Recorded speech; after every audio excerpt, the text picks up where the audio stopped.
Welcome to my channel. In this part 3 of a 3-part series, I travel north of Cairns to check out some of the beautiful waterways that our rainforests and national parks have to offer. If you haven't already, please check out part 1 and 2 of this series. This is a beautiful untouched part of the world. I hope you enjoy it. Please like and subscribe for further videos like this.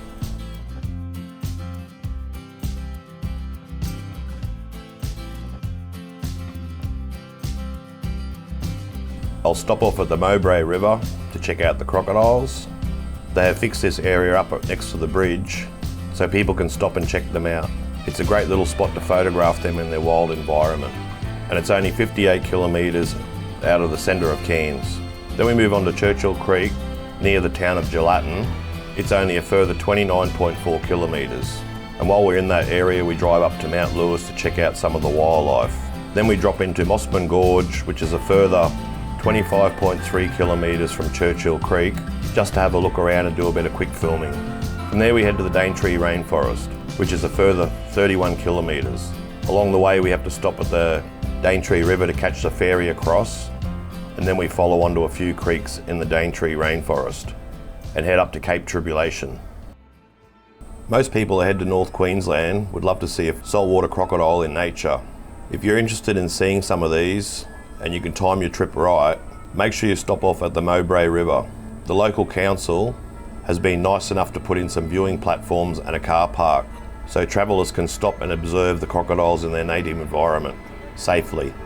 You can either love or hate these animals, but they are part of the environment in this area. This is a photo I took a couple of years ago from this area. Next on this trip I've bypassed Churchill Creek and Mount Lewis, and I thought I'd put up Mossman Gorge. As beautiful as this spot is, and a great place for orchid lovers and other animal and nature photographers, fish-wise it's a little bit desolate as it's a large gorge, just like Alligator's Nest. There are a few little streams flowing into it, but not too many unique fish to be seen other than what we've already seen in past videos. So I've added it for its beauty and just to show you a little bit of its habitat. But in all honesty, these types of places aren't really the place to go if you want to check out fish. Although they are beautiful, there isn't much fish habitat. It's still a nice place to go and take photos and go for a quick snorkel in the heat though.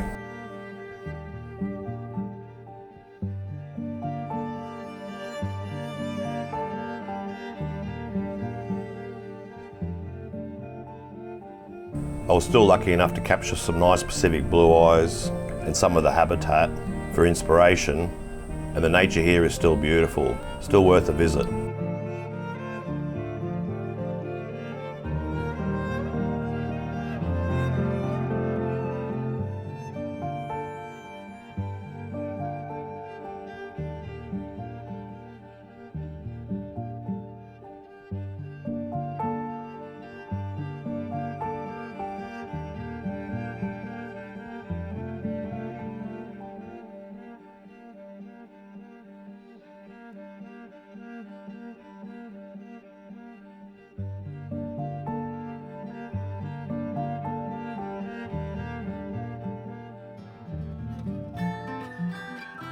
Next we move on to Churchill Creek. This little creek crossing is one of my favourite places in this area. It's so full of fish life, interesting fish, and I've even seen a platypus swimming around. Unfortunately I wasn't lucky enough to film it. The water in this spot is so crystal clear and the rainforest is beautiful, and it's a favourite spot for locals to go for a quick swim. Luckily there is no crocodiles. We are really lucky to have such places in this part of the world. Only 100 metres away from this creek there was somebody cutting their grass in their yard while we were filming. This place is so pristine you could be a million miles away. This is actually a road with a creek crossing, and I thought I'd put the camera in just beside the crossing just to see what sort of fish would be in here. At first glance, there are beautiful splendidas and spangled perch. The fish here are really tame and tend to hover around you.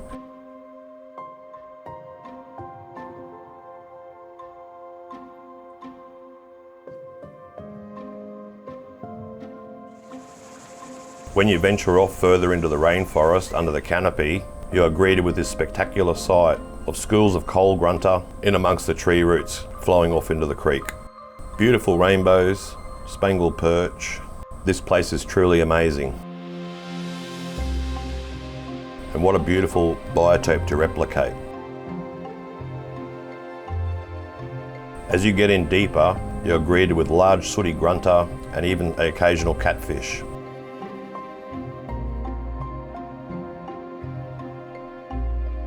It's amazing to see so many of these large fish in this small creek, and you wouldn't even have known they were there.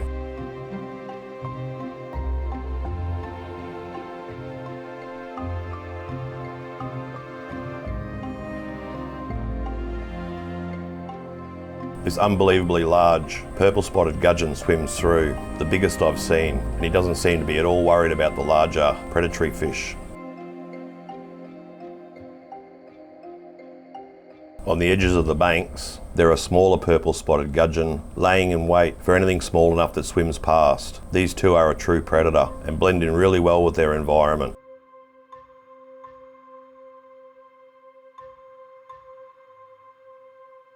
But they too have to be careful because they could also become prey at this young age, as you can see by this coal grunter checking it out, but they can also be fast when they want to be. Then when you move across the track to the other side of the creek where it's more open, the habitat changes to rocky areas and large fallen trees. It's amazing how the habitat in such a small creek can change so rapidly. This is where we've seen the platypus swimming around in the distance. Unfortunately, he was too clever to come closer to us. This rocky area is full of snags, and this is where the smaller fish tend to hang out. It was full of young coal grunters, eastern rainbow fish, and the occasional sooty grunter.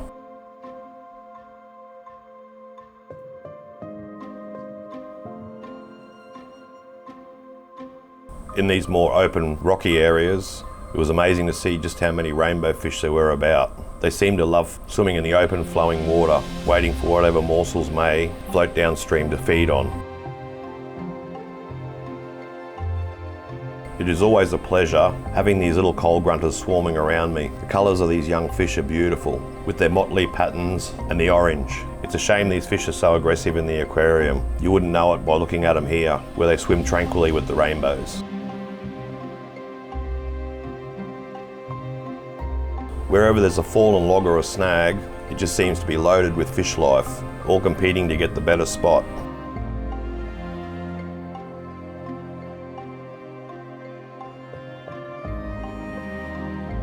Out in these open areas, on the bends, there's a build-up of botanicals.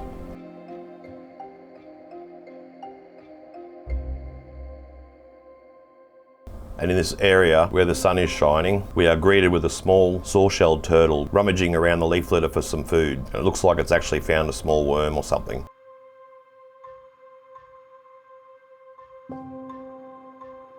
But even these small turtles have to be careful for predators, and the inquisitive fish quickly circle it, so it quickly hides under a snag until the coast is clear again.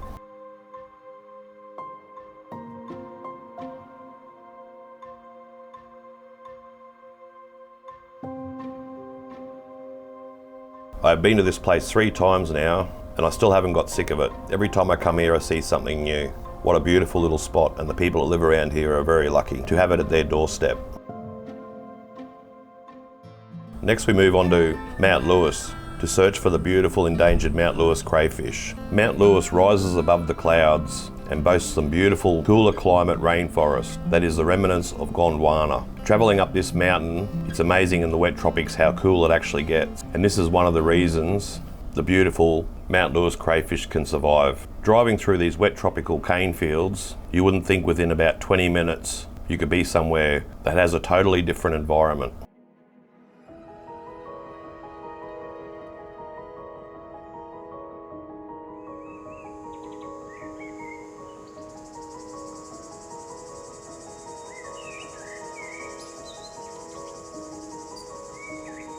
This place is a wildlife lover's dream. Just check out this cool little red-bellied black snake we found on the side of the track. And it's a popular spot for bird lovers. Many people come up here to photograph the beautiful finches and other birds that live around the area, like these blue-faced parrot finches.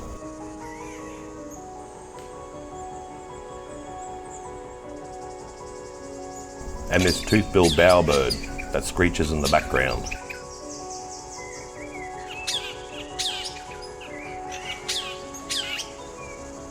Even on the forest floor we get these little chowchillias scratching around in the substrate. The male with the orange breast and the female with the white breast.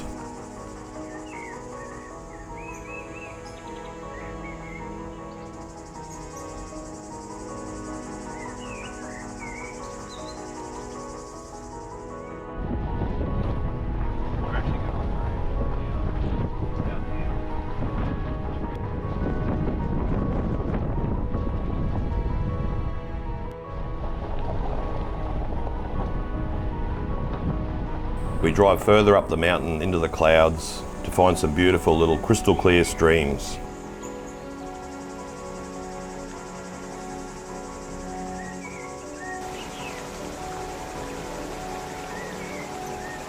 This is a beautiful habitat and full of inspiration. Unfortunately, it's too cold for any fish, but still beautiful as we search for the crayfish. The beautiful clear waters flowing over the rocks with all the mosses. This would be beautiful to replicate in a paludarium.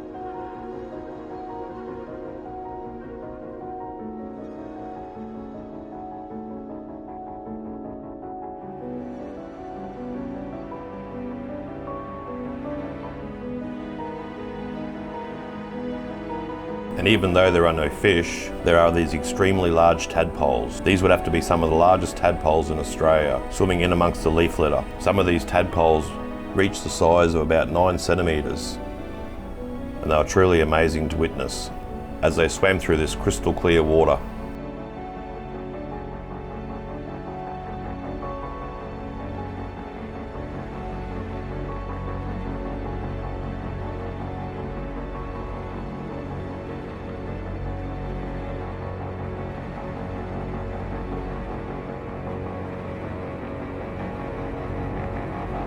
They are the tadpoles of the northern barred frog, Myxophes chevelii. As of yet we had no luck with the Mount Lewis crayfish, so we decided to go further downstream. And then under a crevice we spot some beautiful orange-red claws, and we were so excited to finally find one. But this one disappeared back into the crevice, so we kept on looking. Then we spotted a couple of smaller ones.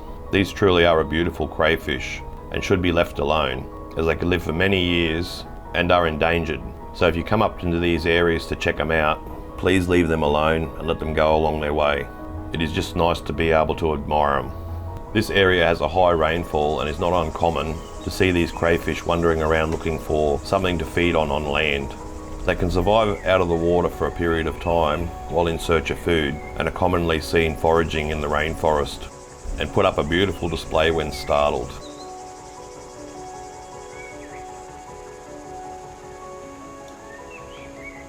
The deep blue and orange red is beautiful on the green background. These crayfish never seem to disappoint with their defensive display.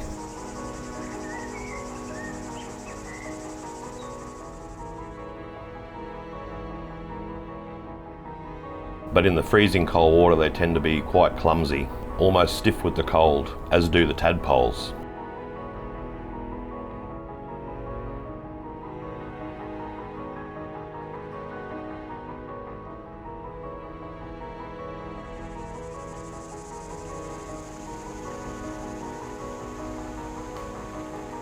And with the heavy rains, it's time to move on to the next spot.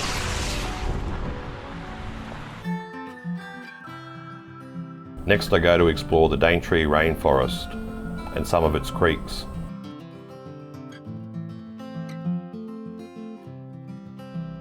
After a short ferry ride across the Daintree River, it is also worth keeping an eye out for crocodiles. You might be lucky enough to see one. If not, you could always go to Daintree Village and get onto a crocodile cruise, and you're pretty much guaranteed to see one up close, as they will take you on the boat to show you. The beautiful Daintree rainforest, where the rainforest truly does meet the reef. This really is a beautiful part of the world. There is some beautiful pristine rainforests in this area and pristine creeks. I always love to explore, and it's always worth keeping your eyes open. Just look at this beautiful azure kingfisher. One of the first creeks you come across is called Hutchinson Creek. This beautiful crystal clear little creek I found was a great spot to film some of the local gobies, as the creek is full of river rock and is a beautiful habitat for them to live in. Unfortunately in the dry season Gobies like the cling goby lose all their colour and are not really worth filming. I will have to come up here on future trips in the wet season to try and get some good footage of these little cling gobies though, as they are a beautiful little fish and only reach their full colour in the breeding season. But it was still nice to go for a snorkel and check out what other gobies are around. In the deeper waters of this creek, it was really nice to see the large schools of Pacific blue-eye swimming in the turquoise coloured waters. The next creek I stopped at was Noah's Creek, and as you can see by the signs, it is a spot worth keeping your eye out, as in this part of the creek it is tidal, and here's a stark reminder to make sure I keep my eyes peeled. And I was lucky enough to come at low tide. I found this nice little rock pool on the tidal zone and saw some fish life in it, so I thought I'd put the camera in just to see what was around. I was greeted with these beautiful little mangrove cardinal fish, Yarrica Samoma, swimming around in a small school.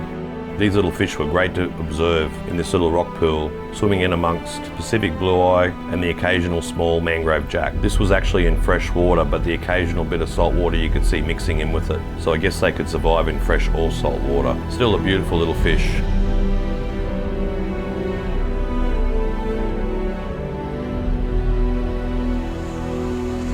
I moved a little bit further upstream to the freshwater reaches just to see what was about.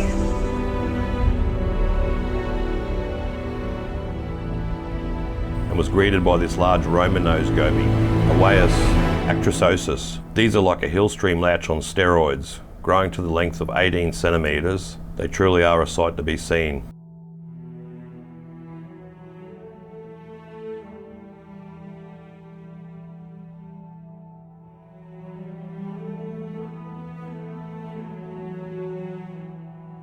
And then in the deeper fresh waters, there was large schools of jungle perch, Kuhlia rupestris, and dark margin flagtails, Kuhlia marginata, swimming in the fast-moving waters of the stream.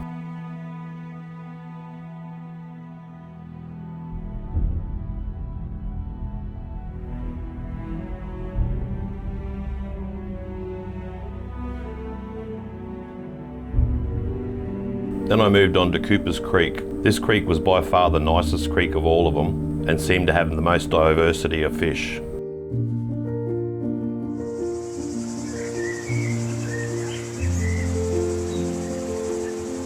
Surrounded by a beautiful rainforest canopy, and if you're lucky you might even see the occasional cassowary.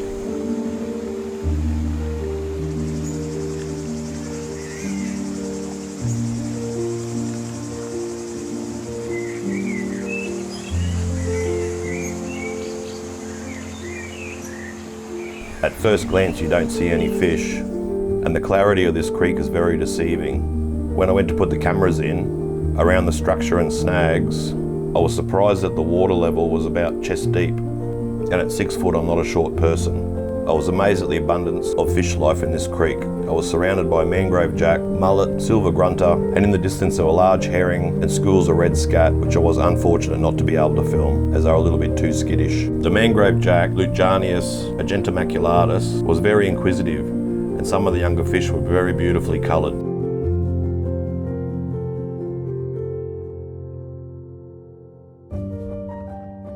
These beautiful little juvenile silver grunter, or Mesoprentis argentis, are truly a beautiful little fish and not what you'd expect to find in a freshwater environment.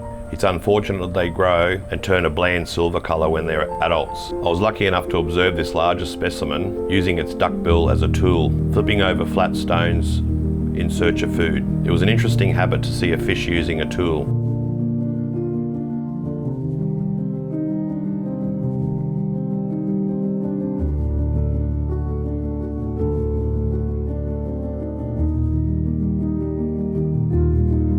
While watching these young juveniles in the fast-moving stream, they really reminded me of a saltwater fish moving in the currents of a rocky shoreline.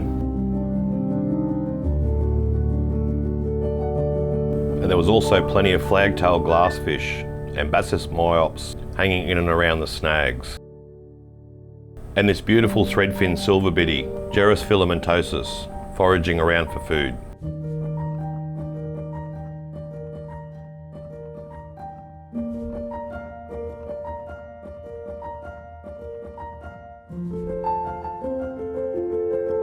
And in the shallow edges of the creek there was schools of these false celebs gobies, Glossogobus, Elimus, swimming around in search of food.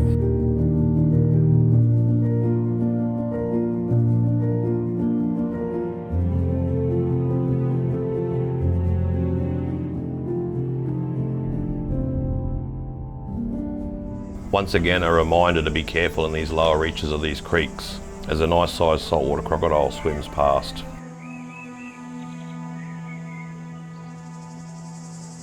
So then we move further up into the mountains, into a safer area to explore, in search of another rare and endangered fish in this area, the Daintree rainbow fish, Cairnsistes bitaenaceus, a close relative to the Cairns rainbow.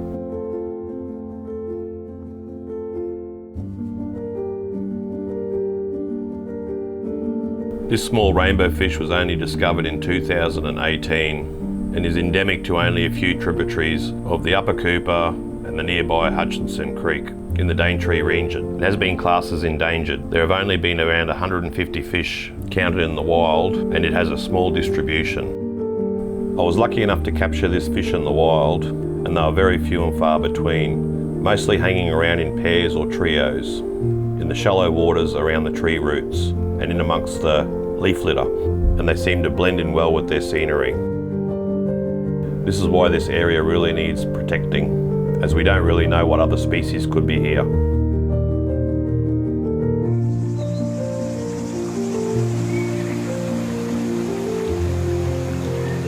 Then I decided to explore some deeper pools deeper in the jungle, and was really happy to find some really large banded rainbows, or Melitania trifasciata. These fish were truly magnificent and as large as my hand.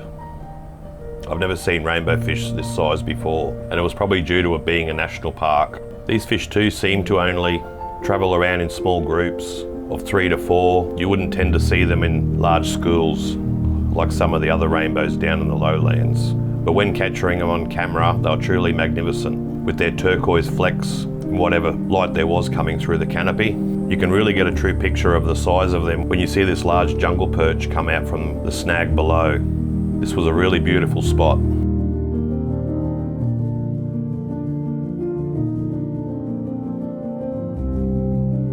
I really hope you enjoyed coming along on this journey with me to discover the other side of this beautiful country and its underwater world, a world as a tourist we don't normally get to see.